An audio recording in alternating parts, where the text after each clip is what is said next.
হরে কৃষ্ণা, কেমন আছো বন্ধুরা? আশা করি সবাই ভালো আছো। আমিও ভালো আছি। আজকের ভিডিওতে আমি কিভাবে এই ব্যাঙ্গেলসগুলো রেডি করলাম সেগুলোই তোমাদের সঙ্গে শেয়ার করব। তো ভিডিওটা লাস্ট পর্যন্ত দেখতে থাকো। আর আমার ভিডিওগুলো যদি তোমাদের হেল্পফুল হয় তাহলে আমাকে একটু কমেন্ট করে জানিও। আর তোমরা কোন ধরনের ভিডিও দেখতে চাইছো সেটাও কিন্তু আমাকে কমেন্ট করে জানিয়ে দেবে।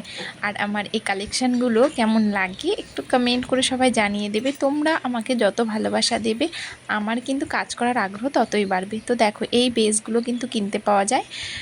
তো এই বেসগুলো মোটাও থাকে, সরুও থাকে। তো কাস্টমারের রিকোয়ারমেন্ট অনুযায়ী কিন্তু বেসগুলো আমি নিয়েছি। দুটো মোটা চুড়ি হবে, চারটে সরু চুড়ি হবে। তো মোটা চুড়িগুলো রেড কালারের যখন হবে আর সাদা চুড়িগুলো হবে সরু। তো দেখো, আমি 1 ইঞ্চি করে কাপড়টা কেটে নিয়েছি, লাল কাপড়টা।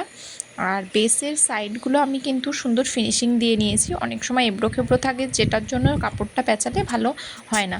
তো যখন ফিনিশিং দেবে পুরো কাপড়টাকে একটু টাইট করে পেঁচাবে। আর লাস্টে দেখো, আমি এখানে তুমি ফেব্রিকগুলোও ইউজ করতে পারো, আমি কিন্তু মেটাল আঠাই ইউজ করেছি। তো ওইভাবে আমার একটা চুড়ি পেঁচানো হয়ে গেছে। দ্বিতীয়টা দেখে নাও। ফার্স্টে গ্লু লাগিয়ে তারপর কাপড়টাকে এক সাইডে মুড়ে এইভাবে একটু টাইট করে পরপর পরপর পেঁচিয়ে পুরো রাউন্ড করে এরকম করে দেখো, পেঁচানোটা হচ্ছে এরকম টাইট করে রাউন্ড করে ঘুরিয়ে ঘুরিয়ে তোমাকে পেঁচাতে হবে। ফার্স্ট একটু প্রবলেম হয়, তারপরে দিয়ে ঠিক হয়ে যাবে। দেখো, পুরো ফিনিশিং হয়ে যাওয়ার পরে নিচের দিকে যেটুকু এক্সট্রা কাপড় আছে কাট করে দিয়ে আমি নিচের দিকে কিন্তু অ্যাটাচ করে দিয়েছি। তারপর দেখো, গ্লু লাগিয়ে দিলাম, তৈরি হয়ে গেল। এবার সাদা চুড়িগুলো দেখো আমি রেডি করে নেব।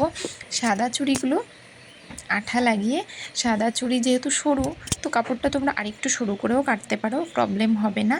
তো দেখো, আমি এইভাবে সাদা চুড়িগুলো রেডি করে নেওয়ার পরে এবার কাস্টমার যেমন তোমাকে পেন্টিং করতে বলবে তোমরা সেইভাবে পেন্টিং করে নিও। কেমন লাগলো ভিডিওটা একটু কমেন্ট করে জানিও। Thank you.